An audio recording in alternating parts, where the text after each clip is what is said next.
Hello everyone, welcome back to another episode of r/slash Tales from Tech Support. In today's episode, my entire work files are stored in this desktop shortcut. I created a unicorn. Peanut butter is the new thermal paste. Very expensive earmuffs. Before we get started, make sure to subscribe so you will never miss a video.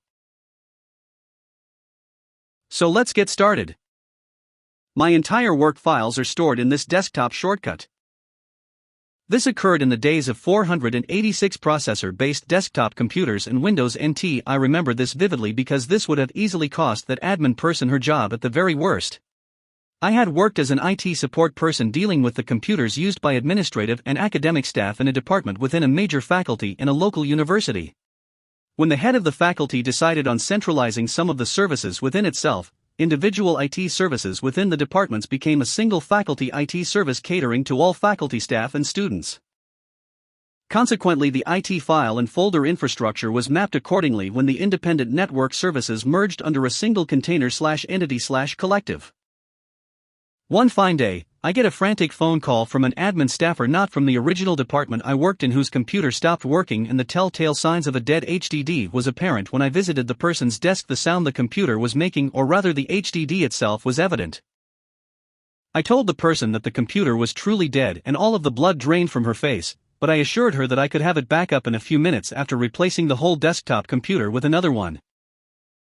Once the replacement was installed, the admin person logged in with some relief, however, that quickly turned to anger when the desktop shortcut on her login did not reveal any files or folders that she had meticulously built, organized, and arranged in the years she worked there, according to her. I had simply assumed that her electronically managed filing cabinet was stored in the network's file servers, which is the primary reason of our existence and the services it provides. A thorough investigation yielded no evidence of the setup in the file servers, plus examining the tape backups where the latter consumed a fair amount of time, and again yielding nothing. By this time I was hauled up for incompetency before both the department head and IT manager after many a tearful complaint made against me by you know who. After all, it was her entire work in the many years she had worked for the department. In the office of the department head I was asked to explain myself, and I did as per the above, and then to defend myself further I asked you know who, as she was present as well, to explain her modus operandi with file and folder management. As she could not explain it in words properly, the four of us adjourned at her desk to witness her demonstration on how she managed her files and folders. Everything is saved into this shortcut, she says. Each and every file since the day you started? I ask. Yes, I discovered that you can do this for convenience, she says. So, I never helped you out with this discovery at all? I ask. No, she says. Do you see this P:\drive and F:\drive in your window? I ask, pointing to Windows Explorer on the screen. P:\drive is a mapped personal file and folder drive to the network. F:\drive is a mapped departmental file and folder drive to the network. Yes, but I don't use it, she says. How do you obtain files you know exist, but they don't reside in the shortcut? I ask. I get one of the other admin staff to email it to me, she says. Did you ever try looking for it in the F:\drive? I ask. It's all their stuff which I have no business in looking at, she says, now getting flustered. So can you please show me the property of this shortcut, because I would like to know where it is pointing to, I say. Okay, here it is, she says, executing the request promptly. C:\Windows files and folders, aka C:\Windows files and folders, I read out aloud from the label displayed. Do you know the actual location of this files and folders folder? I ask.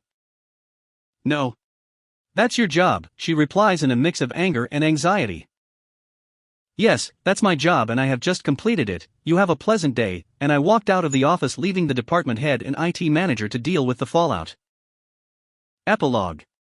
Both the department head and IT manager asked me to seek the services of a data recovery company in the hope of salvaging the data of the dead HDD. Around $2,500 plus, and 7 weeks later the only evidence yielded was a very extensive and elaborate folder arrangement. However, every file unfortunately corrupted beyond recognition. I created a unicorn. Sorry for the length of this story. I am also on mobile. I have been working as a permatemp at a factory for about 4.5 years now. 4 of it, driving a forklift loading finished products for the company onto trailers. I got good enough at running the computer on it that runs a single application without breaking. It auto-boots into this app, but it is essentially an AIO with a barcode scanner. Anyway, once a month. The primary system we use, to track the products en route to the other warehouses, and their location once they get there, goes down, and we are supposed to shut down all production for these few hours. We don't do that at all and run in a parallel system that is only partially connected to the main database. I was running with this backup system for about 9 months before finding a shortcut that made it possible to run both systems in separate sessions simultaneously while going in and coming out of this backup system.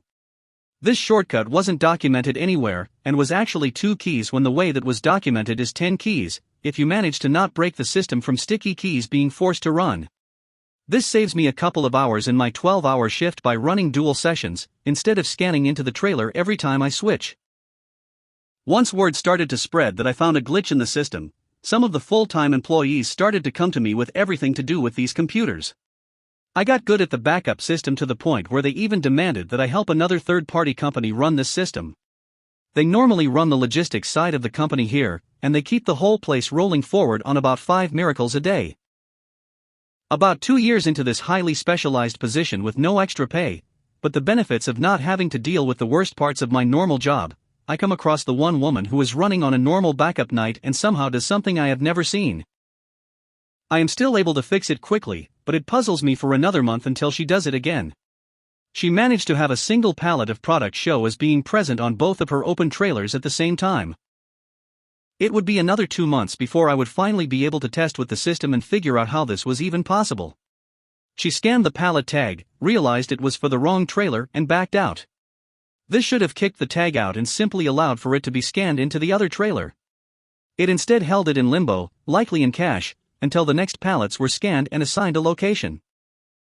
She is the only one I know of that could do this twice and still not remember how she did it. Probably from all the pot she smokes. I had been working with this application enough to literally rewrite the manual for running it more efficiently and actually fixing most problems. The original material was horrible to start and way outdated to still be useful. I had never seen this happen, and I was very confused. I also haven't seen it since, but I added notes on it to my instructions anyway. Peanut butter is the new thermal paste. In winter 2018, I took a job as IT/logistics/cutter at a local radio and television station which broadcast the program in both German and French, because it is right on the language border. Consequently, there was a French as well as a German team which then each took care of the broadcast in their language. Since my mother tongue is German, I also worked as an editor in the German-speaking team and hardly know anything to do with the French team. I knew that my predecessor quit in the fall of 2017, and I was accordingly surprised that everything was going well after I found a note from him that said, "Watch out, only idiots work here." So it is spring and warmer again when I got an email from the French team leader that he has a blue screen and can no longer work. So I go up to him and notice that the office where the French team works is smelling strange, but I don't think anything about it. I Google the error code and find out that the CPU is overheated. I think strange and tell him I will take his desktop and give him a replacement so he can still work. In my office I connect the PC again.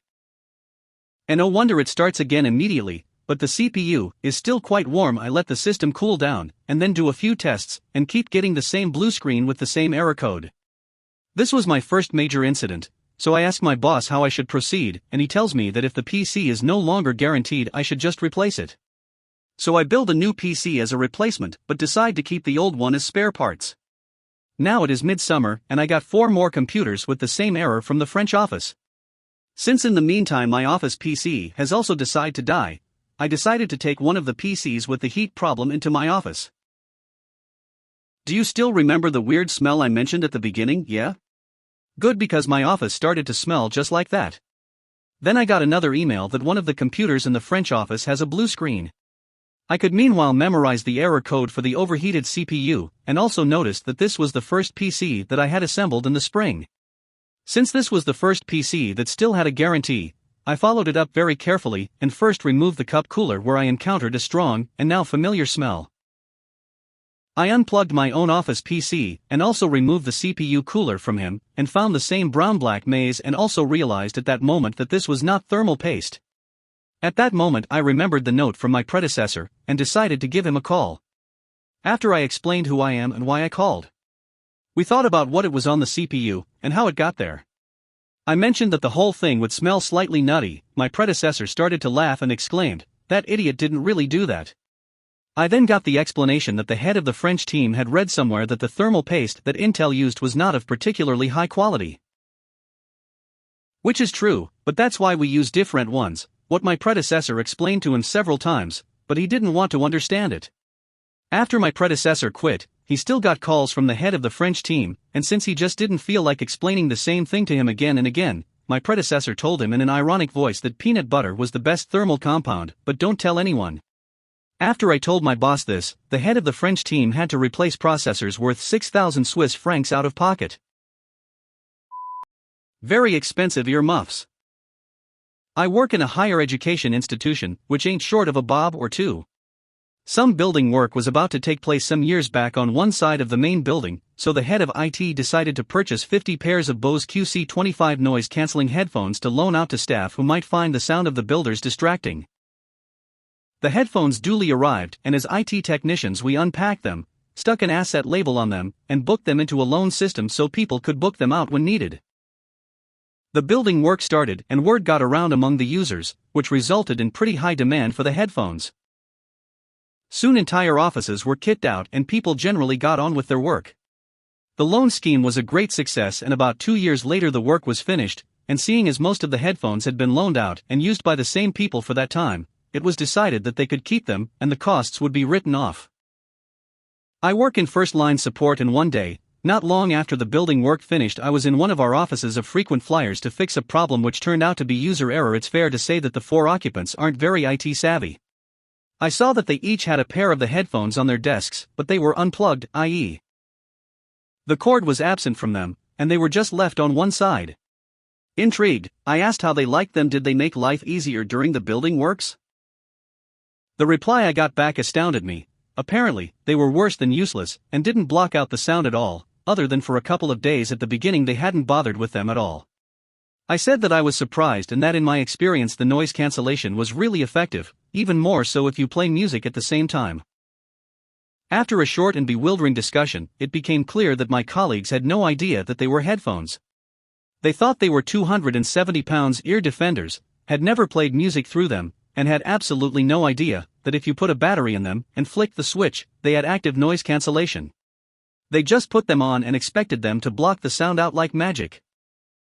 You should have seen their faces when I plugged a set in and demonstrated it to them. They were pretty embarrassed, but not half enough in my opinion. Looking back, I'm not all that surprised that this happened in that particular office, but it gave my fellow IT techies a laugh when I told them it still comes up in conversation now, about 7 years later. If you made it to the end of the video, thanks for watching. Don't forget to like, subscribe and share, and we will see you in the next video.